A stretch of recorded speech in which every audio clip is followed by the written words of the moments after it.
Dr. Kim floated silently near the large window of his research ship. The stars shone bright against the darkness of space, but his eyes were fixed on something much more interesting. An ancient fleet of human battleships hung suspended before him, trapped in a strange bubble of twisted space and time. "Dr. Kim, you need to see this," called Park from her station at the scanner controls. Her voice trembled with excitement. Kim pushed off from the window and glided across the cabin to her side. The ship's artificial gravity was set low to conserve power this far from Confederation space. "The readings are clear," Park said, pointing to the display. "These ships are at least 1 million years old. They date back to when humans first traveled between stars." Kim stared at the numbers, his heart racing. Most artifacts from that era were dust or fragments at best. An entire fleet, seemingly intact, was beyond valuable. It was the find of a lifetime. "Are you certain?" he asked, though he knew Park rarely made mistakes. "Multiple scans confirm it," she replied. "These ships were built during Earth's United Defense Force period, before humans even met other intelligent life." The main communication panel flashed with an incoming message. Kim glanced at it and frowned. Confederation Command was sending yet another warning to withdraw from this sector. "They don't understand what we found," he muttered. The ship's captain, a tall woman named Yoon, drifted over to join them. "Command is getting insistent," she said. "They claim this region has unusual energy readings they can't explain." "Of course it does," Kim replied, gesturing toward the fleet. "That's a temporal pocket holding million-year-old warships. I'd be worried if it didn't have strange energy readings." A soft beep from Park's console drew their attention. "I've completed the structural analysis," she announced. "The flagship appears to have functioning airlocks and possibly intact internal atmosphere." Kim's eyes widened. "We need to board it." Captain Yoon shook her head. "Command explicitly ordered." "This is the oldest intact human technology ever discovered," Kim interrupted. "We can't just walk away." The communication panel flashed again, more urgently this time. "They're threatening to revoke our research license," Yoon warned. Kim looked back at the ancient fleet, hanging motionless in space. History waited inside those ships, the answers to questions scholars had debated for centuries. "Tell them we're experiencing communication difficulties," he said finally. "We'll need at least 12 hours to investigate before we can safely depart." Yoon hesitated, then nodded slowly. 12 hours, not a minute more. Kim turned to his team of 5 researchers who had gathered nearby. He could see the mixture of excitement and fear on their faces. These ships were built for war, in a time when humanity fought for survival rather than cooperation. "Prepare the boarding shuttles," he ordered. "Full environmental suits, and everyone carries scanning equipment. We stay together at all times." As his team rushed to obey, Kim returned to the viewport. The flagship was massive, dwarfing their research vessel. Its hull was dark, marked with symbols barely visible after a million years. Park joined him, her equipment already strapped to her suit. "What do you think we'll find inside?" she asked quietly. "Knowledge," Kim replied. "Maybe weapons technology the Confederation has forgotten or banned. Perhaps navigation data from unexplored regions. Or nothing but empty corridors and dead computers," Park added. Kim smiled. "That's why we look, to know for certain." The boarding team assembled in the shuttle bay. Kim checked each person's equipment himself, ensuring no safety protocols were overlooked. Ancient ships might contain unknown dangers. "Everyone remember," he said as they boarded the shuttle, "we observe and record. Touch nothing unless absolutely necessary." The small craft detached from the research vessel and moved slowly toward the flagship. As they approached, Kim could make out the name painted on the massive hull, Dauntless. "We're making history today," he told his nervous crew as the shuttle aligned with what appeared to be an entry port. The first beings to set foot on these ships in a million years. Park operated the scanning equipment one final time. "I'm detecting faint power signatures inside. That should be impossible after so long." Kim felt a chill run down his spine that had nothing to do with his suit's temperature. Perhaps not everything aboard is as dead as we assumed. The shuttle's docking mechanism engaged with a solid thunk against the ancient airlock. History awaited them inside, but as the airlock began to cycle, Kim wondered if they were truly prepared for what they might awaken. The metal floor rang hollowly beneath Kim's boots as he led his team into the ancient ship. Their lights cut through darkness that had remained undisturbed for 1,000,000 years. The air in their suits felt suddenly thin as the enormity of their discovery settled upon them. "Atmosphere reading shows trace oxygen," Park whispered over the comm. "Impossible after so long." Kim moved forward cautiously. The corridor stretched before them, its walls lined with strange symbols and darkened display panels. He brushed his gloved fingers against one wall, wiping away a fine layer of dust. "The preservation is remarkable," he said. "This temporal pocket must have significantly slowed the passage of time inside." As Kim's team advanced deeper into the ship, they failed to notice the subtle activation of sensors embedded in the corridor walls. Their movement, their heat signatures, their voices, all registered as data points in systems that had waited patiently for eons. Park stopped suddenly, holding up a hand. "I'm detecting power fluctuations. Something's changing." The floor beneath them vibrated slightly, and distant mechanical sounds echoed through the ship. Lights flickered weakly along the ceiling, casting strange shadows across the ancient metal. "We should return to the shuttle," suggested Jin, the team's safety officer. Kim shook his head. "Not yet. This is exactly what we came to study. The ship is responding to our presence." Deep within the vessel's core, ancient computer systems stirred to life. Emergency protocols activated in sequence, checking ship integrity, life support, and crew status. Detecting unfamiliar life forms aboard, the ship's defensive AI awakened further systems according to pre-programmed priorities. Several decks below the research team, in a vast chamber filled with rows of sleek metal pods, status lights began to change from dormant red to active green. Officer Lee had been dreaming of Earth, of blue skies and open fields, when cold reality crashed into her consciousness. Her cryopod slid open with a hiss of escaping gases, and she gasped as her lungs burned with their first breath in what felt like seconds. Her body felt heavy, her mind sluggish as it struggled to process information. The chamber around her was dimly lit with emergency lighting. She blinked, trying to focus. The ship's chronometer on the wall caught her attention, and her heart nearly stopped. The time display made no sense. According to the ship's systems, she had been asleep far, far longer than the planned 6-month journey. Lee struggled to sit up, her muscles protesting every movement.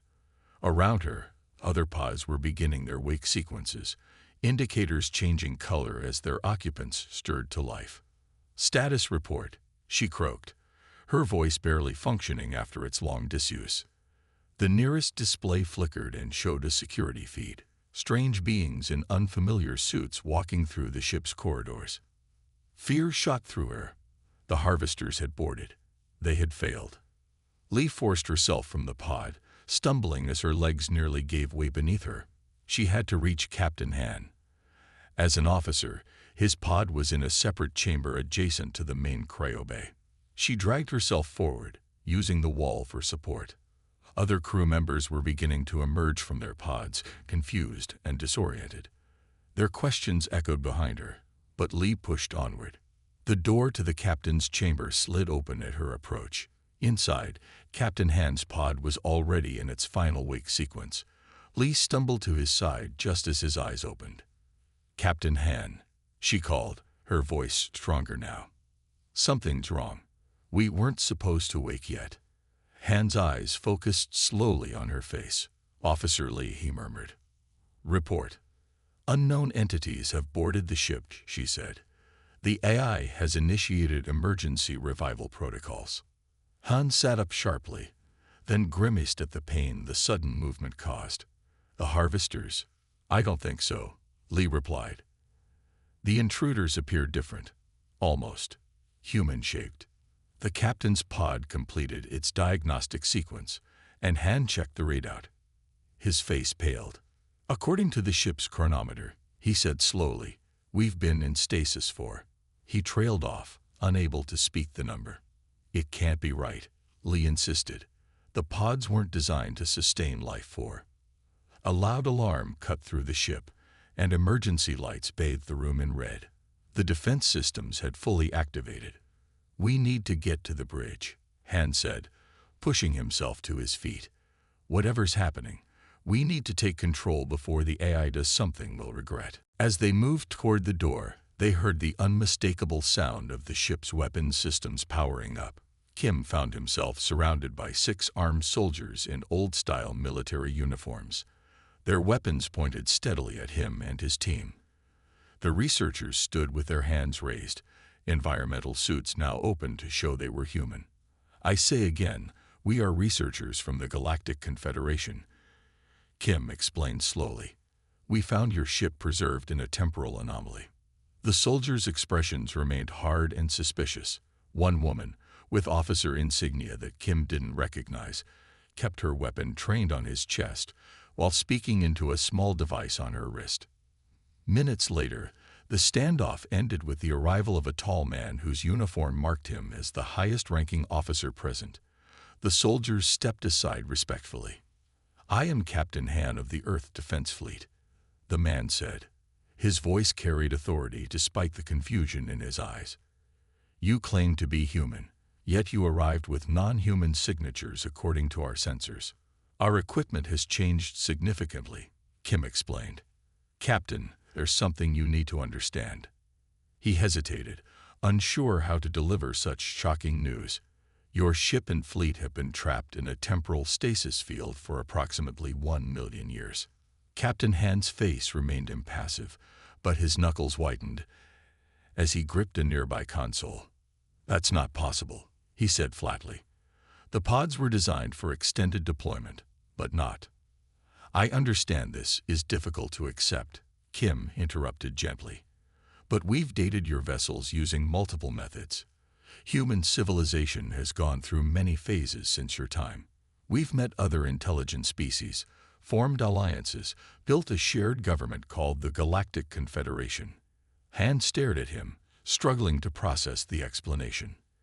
"1 million years," Han repeated, his voice hoarse. "And humans are just one species among many now." Kim nodded slowly. "Earth is still our homeworld, but humanity has colonies across thousands of systems. We've evolved, changed our social structures. The wars you fought are ancient history taught to schoolchildren." Officer Lee stepped forward. "If what you're saying is true, what happened to the harvesters? The enemy we were fighting?" Before Kim could answer, the ship shuddered slightly. Lights brightened across control panels around them. "The automated defense systems are activating," Han said, moving quickly to a central console. "Something's triggered full battle readiness." Park looked at her scanning device with alarm. "The temporal pocket is completely dissolved. The entire fleet is now sensing the surrounding space and perceiving potential threats." Han's fingers moved across the controls, but many displays remained unresponsive. "The AI is overriding manual commands. It's following emergency protocols." Across the galaxy, on the Confederation's Central Command Station, alarms blared through the monitoring center. Admiral Song rushed to the main display where technicians worked frantically at their stations. "Report," Song demanded. "The ancient fleet has begun powering weapons systems," a technician explained. "We're detecting energy signatures that match no known configuration in our database." Another officer looked up from her station, face pale. "Analysis complete. Those ships are using quantum destabilization technology." Admiral Song's eyes widened. "That's impossible. We banned that 800,000 years ago." "The readings are clear," the officer insisted. "Those weapons could tear apart the fabric of space-time itself. Even our most advanced defensive systems have no countermeasures for this technology." Song moved to the communication station. "Open an emergency channel to Dr. Kim's team. We need to establish contact with whoever's controlling those ships before they accidentally destroy half the sector." Back on the Dauntless, Kim watched as Captain Han and his crew struggled to regain control of their own systems. Your ship perceives the Confederation monitoring satellites as potential threats, Kim explained. You must shut down the weapons before they'd fully activate. I'm trying, Han said through gritted teeth, but the AI believes we're still at war. Officer Lee looked up from another console. Captain, we're receiving a transmission from a human admiral. Han nodded. Put it through. The main screen flickered to life, showing Admiral Song's face. Han stared in shock at the subtle differences in the human before him. The slight changes in facial structure that a million years of evolution had created. This is Admiral Song of the Galactic Confederation. The transmission began. Captain Han, your weapon systems are targeting civilian installations. We need you to power down immediately. Han straightened his shoulders, the weight of his responsibility visible in his stance. Admiral, my crew has just learned we've been asleep for a million years. We're having trouble believing it, let alone controlling our own ship. I understand, Song replied calmly. But those quantum destabilizers could cause catastrophic damage if fired. That technology was banned long ago for good reason. Han looked at Kim. Is there any evidence the harvesters still exist? The question hung in the air as all eyes turned to the xenorchaeologist. The conference room aboard the Dauntless felt strange with its mixture of ancient military design and temporary equipment brought by Kim's team. The metal table was scratched from centuries of microscopic dust particles moving across its surface in the temporal pocket. Around it sat an unlikely group. Captain Han and his senior officers alongside Kim and Park, with Admiral Song joining via holographic projection. After several tense hours, Han had managed to convince the ship's AI to stand down its weapons. Now came the harder task. Understanding what had really happened a million years ago. Let me show you why we were out here, Han said, his fingers moving across the old control panel with practiced ease. The room darkened as a three-dimensional display flickered to life above the table. Stars and planets appeared, with 17 red markers scattered across different systems. We were humanity's last defense, Han explained to Kim as they reviewed the old mission logs. The harvesters had already destroyed 17 colonies. The display zoomed in on one of the red markers, showing a planet being systematically taken apart by swarms of metallic entities. They weren't interested in conquering, Officer Lee added. They harvested everything. Metals, organics, even the planet's core. Nothing was left but debris fields. Admiral Song leaned forward in his projected image. Our historical records mention the Harvester War, but details are vague. It's described as humanity's first major interstellar conflict, ending when both sides mysteriously vanished. We didn't vanish, Han said firmly. We had a plan. Officer Lee pulled up battle footage showing mechanical entities dismantling entire planets for resources. The images were disturbing. Cities being methodically disassembled, oceans drained and processed, mountains reduced to raw materials. They weren't alive in any way we understand, Lee continued, her voice steady despite the horror on the screen. They operated like a virus. Consume, replicate, spread. Our conventional weapons barely slowed them down. The footage changed to show Earth scientists working frantically in laboratories. That's when the temporal weapon was developed, Han said. A desperate measure for a desperate time. Kim watched as the screen showed schematics for a device embedded in the heart of the Dauntless and its sister ships. Our mission was simple, Lee said. Draw them into the gravity well, activate the time dilation drive, and trap them between moments. We thought we failed. The display showed the battle fleet engaging a massive swarm of the mechanical entities near a dense star cluster. There was a blinding flash as the temporal weapon activated, then nothing. The last thing I remember was giving the order to activate, Han said quietly. Then waking up to find your team aboard my ship. Admiral Song's hologram looked troubled. According to our records, after that battle, the harvesters were never seen again. It was assumed both sides destroyed each other. Kim had been unusually quiet, studying the technical readouts of the temporal weapon with growing concern. He looked up, his expression darkened. "But what if you didn't fail?" Kim said slowly. "What if you just displaced them, temporarily?" The room fell silent as the implications sank in. "Explain," Han demanded. Kim stood and walked to the display, pointing to the schematics. This weapon wasn't designed to destroy. It was designed to remove the target from normal space-time flow, to trap them between moments, as Officer Lee said.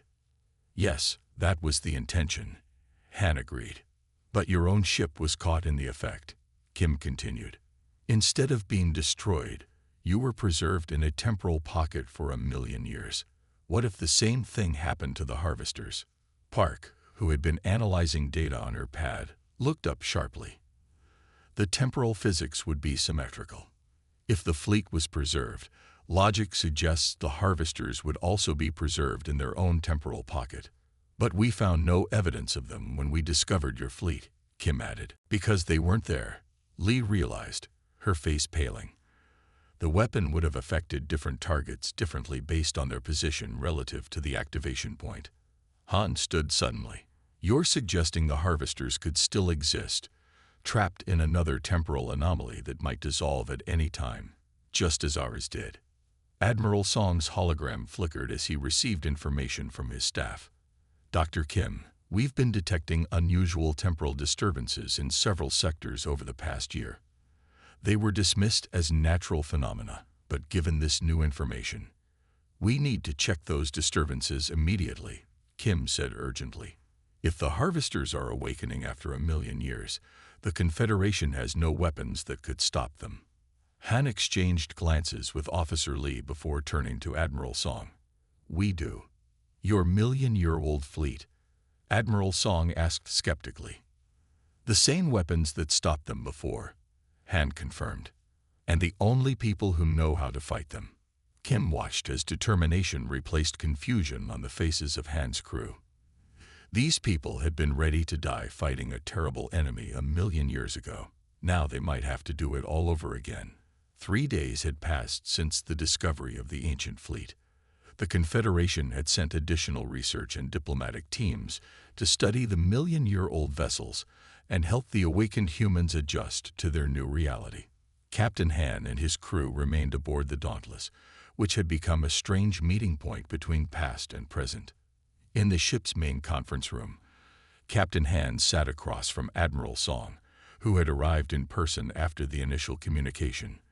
Between them lay plans for integrating the ancient crew into modern society. "Your people have 2 options," Admiral Song explained. "They can be relocated to Earth or one of the core worlds, where they'll receive education and assistance adapting to modern society. Or they can join the Confederation fleet with ranks that match their experience." Han stared at the datapad showing images of modern Earth, a planet that shared only its shape with the home he remembered. Gleaming cities stretched into the clouds, with green spaces carefully preserved between them. It was beautiful but utterly foreign. "My crew trained for war," Han said quietly. "We were soldiers, not explorers or diplomats. The Confederation hasn't fought a true war in over 200,000 years, Song replied. "We maintain a defense force, but its primary mission is rescue, disaster relief, and scientific exploration." Han was about to respond when the door slid open with a bang. Technician Choi rushed in, his face pale with urgency. The young man had been working with the Confederation team to analyze the ancient ship's data systems. "Sir, the old beacons are activating," Choi reported, placing a portable projector on the table. It displayed a galaxy map with pulsing red dots scattered across several sectors. "The pattern matches the Harvester communication protocols from our database." Han rose so quickly his chair tipped over. "That's impossible.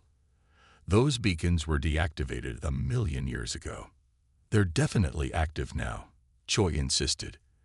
"And they're using the exact frequency patterns from our records." Admiral Song studied the map with growing concern. "These locations correspond to the temporal anomalies we've been tracking." Han's face drained of color as he studied the pattern of activations. They're not just returning. They've been rebuilding this entire time. What do you mean? Kim asked from his position near the door. The xenorchaeologist hadn't left the ship since the discovery. The harvesters operate like a virus, Han explained, pointing to the pattern of signals. They send out components that lie dormant until activated. This pattern suggests they've been seeding parts of themselves throughout the galaxy, waiting for a signal to reassemble. Song looked grim. Our modern weapons can't touch them. We've evolved past that kind of destructive capacity. The Admiral's words hung in the air. The Confederation had spent centuries developing technologies that preserved life rather than destroyed it. Their weapons were designed to disable and contain, not annihilate. How long do we have? Han asked, his military training taking over. Choi studied the data streaming across his pad. Based on the signal patterns, the first harvester units will fully activate within 72 hours. Han turned to Admiral Song. You need to evacuate the systems nearest to these activation points. The harvesters will begin consuming resources immediately. That's millions of people across dozens of worlds, Song protested. Better they flee than be processed along with their planets, Han said grimly. Officer Lee, who had been silently observing, stepped forward. Admiral, I've spent the last 2 days studying your Confederation defensive capabilities. You have impressive technology, but nothing designed to face a threat like this. What are you suggesting? Song asked. Our fleet, Han answered. The Dauntless and her sister ships. They were built specifically to fight the harvesters. Song shook his head. Your vessels are ancient technology. Half your systems barely function. The weapons work, Han countered. We checked, and we have the tactical knowledge to use them effectively. Kim, who had been unusually quiet, looked up from his datapad. Admiral, I've been reviewing historical records. The reason quantum destabilization technology was banned wasn't just its destructive potential. It was banned because it was the only effective weapon against the harvesters. After they disappeared, that knowledge was deliberately suppressed. Is that true? Han demanded, turning to Song. The Admiral's silence was answer enough. Why would humanity abandon its only defense against such a threat? Lee asked. Because we wanted to forget, Song finally said. The Harvester War nearly destroyed early human civilization. When both sides vanished, humanity chose a different path, one of cooperation and creation rather than destruction. Han placed both hands flat on the table. That choice may have doomed us all. The room fell silent as the implications sank in. 1,000,000 years separated these two groups of humans, yet they now faced the same enemy, an enemy the modern Confederation was unprepared to fight. How quickly can your fleet be made battle-ready? Song asked finally. Give me 48 hours, Han replied, and every engineer you can spare. The space above the colony world Novoterra shimmered as the massive form of the Dauntless broke through the jump point. The ancient battleship's hull was scared and patched, but its weapons gleamed with deadly purpose. Behind it, 4 more ships from the 1,000,000-year-old fleet emerged, their engines glowing hot after hasty repairs. Captain Han stood on the bridge of the Dauntless, watching as his tactical display filled with friendly markers. The Confederation had sent 12 of their most advanced vessels to join his small fleet. The contrast between the ships was striking. Han's vessels were bulky, angular, and bristling with weapons, while the Confederation ships were sleek, curved, and elegant. All ships in position. Officer Lee reported from her station. Weapons are hot and ready. Han nodded. Open a channel to Admiral Song. The main screen flickered to life, showing the Admiral aboard his flagship, the Harmony. The modern command center behind him looked more like a luxury hotel than a warship's bridge. The ancient battleship Dauntless moved into position alongside the sleek Confederation vessels. Their disparate designs highlighted the vast technological gap, one built for efficient destruction, the others for diplomatic show and scientific exploration. We're picking up temporal distortions, Song reported. Your predictions were correct. The harvesters will emerge here first. Remember the plan, Han said. Your ships stay behind the gravity well. Mine will engage directly. Your job is to evacuate civilians if we fail. Song frowned. My vessels have advanced shields. We should. Your ships are beautiful, Han interrupted. But they weren't built for this. We were. The admiral looked like he wanted to argue, but simply nodded instead. The colony is almost fully evacuated. We've left automated beacons to attract the harvesters away from populated areas. Good, Han replied. We want them focused on resource collection. That's when they're most vulnerable. He paused, studying the readouts. Admiral, I notice your targeting systems are painting individual harvester units. Of course, Song replied. Our precision targeting can disable threats with minimal collateral damage. Han smiled thinly. Your targeting systems are primitive. Admiral Song told Han over the comm. Song raised an eyebrow. Primitive. Our quantum lock targeting can hit a specific circuit on a moving ship from half a system away. Han smiled thinly. Sometimes primitive is exactly what you need. The harvesters function as a collective. Targeting individuals is useless. You need to hit their command nodes, which hide behind the worker units. Before Song could respond, the tactical officer on Han's bridge called out, Captain, temporal rupture forming. Han turned to his crew. Battle stations. This is what we trained for. The crew of the Dauntless moved with practiced efficiency, despite having been frozen for 1,000,000 years. For them, the Harvester War had ended just days ago. The muscle memory remained. Space tore open in a flash of sickly green light. Through the rupture came the harvesters, thousands of metallic, spider-like machines ranging from the size of a human hand to massive processor units as large as small moons. They moved as one swarm, already spreading out to begin their consumption of the planet below. They've evolved, Lee said quietly, studying the sensor data. Their outer shells are more efficient, but the basic design is unchanged. Han nodded. Same weakness, then. Target the command nodes. Full spread, pattern delta. As the first wave of harvester ships emerged from subspace, Lee took her position at the weapons console. For Earth, she whispered, even if it's no longer the home we knew. The Dauntless shuddered as its main weapons discharged, not the precise, surgical strikes of Confederation technology, but devastating waves of quantum destabilization energy that tore through space itself. The effect was immediate. Hundreds of harvester units simply ceased to exist as the fabric of space-time around them collapsed. Others spun wildly, their coordination disrupted by the attack on their hidden command nodes. Admiral Song watched in stunned silence from the Harmony. Incredible, he murmured. They knew exactly where to hit. The remaining harvester units regrouped quickly, their collective intelligence adapting to the threat. They surged toward the Dauntless, ignoring the Confederation vessels as if they posed no threat at all. Second wave approaching, Lee called out. They're adapting their formation.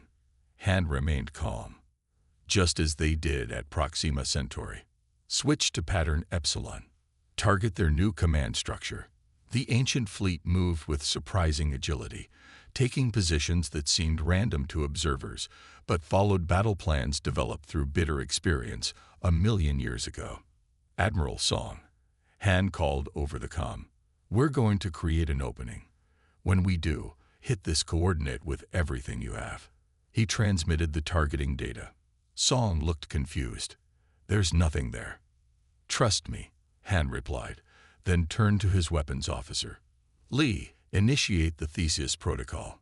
Lee's fingers danced across her console, and the ancient weapons of the Dauntless sang once more. This time, instead of destroying harvester units, the quantum field created a temporary bubble of altered physics. Now, Admiral, Han shouted. The Confederation ships fired their elegant, precise weapons at the empty space Han had indicated. As their energy beams entered the quantum field, they transformed, becoming something even more deadly than their creators had intended. At the heart of the harvester swarm, a chain reaction began. The silence after battle felt heavy and strange. Where once thousands of harvester units had swarmed, now only debris floated in cold space. The Dauntless drifted among the wreckage, its hull scarred and breached in multiple places. Emergency force fields flickered where holes had been torn through ancient metal. Captain Han stood by the main viewport, watching as Confederation repair drones moved like busy insects around his damaged ship. His face was streaked with blood from a cut above his eye, but he had refused medical attention until all his crew were treated. Of the 5 ships from his ancient fleet that had engaged the harvesters, only 3 remained. The Valiant and the Defender had been torn apart when the harvester mothership self-destructed. Hundreds of his people who had already sacrificed 1,000,000 years of their lives, were now truly gone. Captain. Admiral Song's voice came from behind him. The Confederation officer looked equally battered. His pristine uniform was torn and stained, and his right arm hung in a makeshift sling. Han turned slowly. Admiral, your ships. The Harmony will need extensive repairs. We lost the Serenity completely. Song's voice was somber. But the colony is safe. 11 billion lives saved. Han nodded silently. His tactical display showed the battle's aftermath.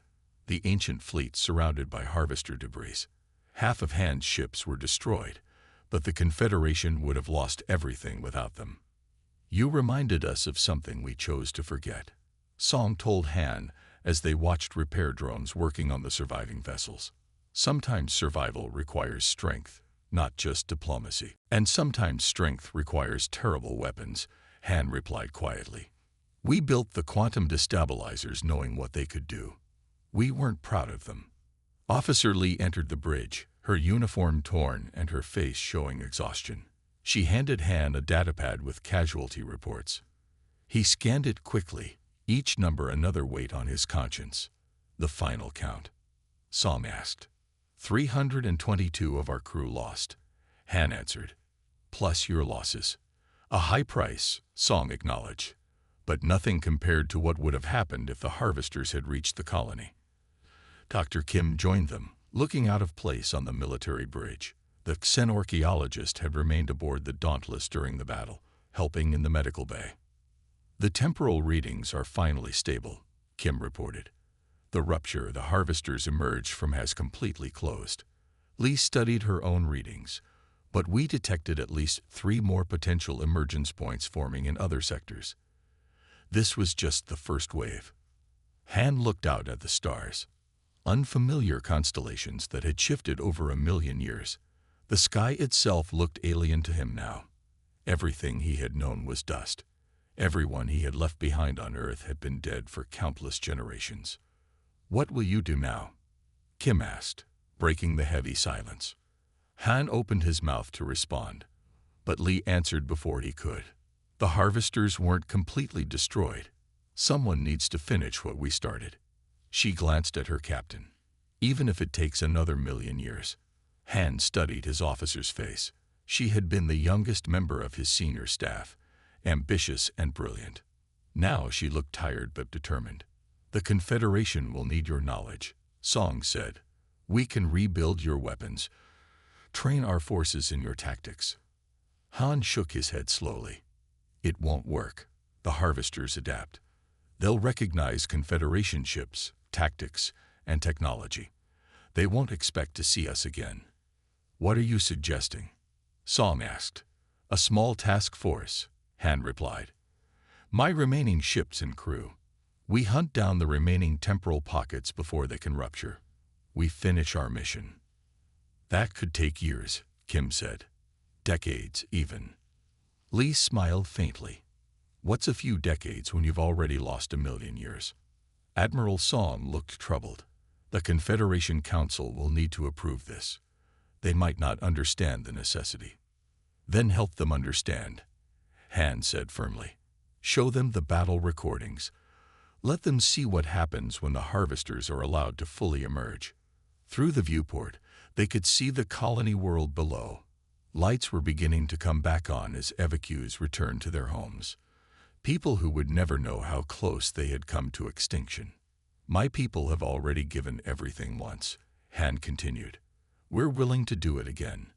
Not for glory or recognition, but because we're already lost in time. This gives us purpose. Kim stepped forward. I want to join you. My expertise in temporal physics could help locate the remaining pockets. Han exchanged glances with Lee, who nodded slightly. It won't be comfortable, Han warned. These ships weren't built for long-term scientific missions. Kim smiled. I've spent my life studying the past. Now I have a chance to help preserve the future. Admiral Song looked between them, then out at the debris field that had once been a harvester swarm. Finally, he straightened, wincing at the pain in his injured arm. I'll take your proposal to the Council personally, he promised. Humanity forgot its warriors once. We won't make that mistake again. Han turned back to the stars, to constellations that had shifted while he slept. His home was gone. His time was gone. But his mission remained. The Dauntless lives up to her name, he said quietly. And so will her crew.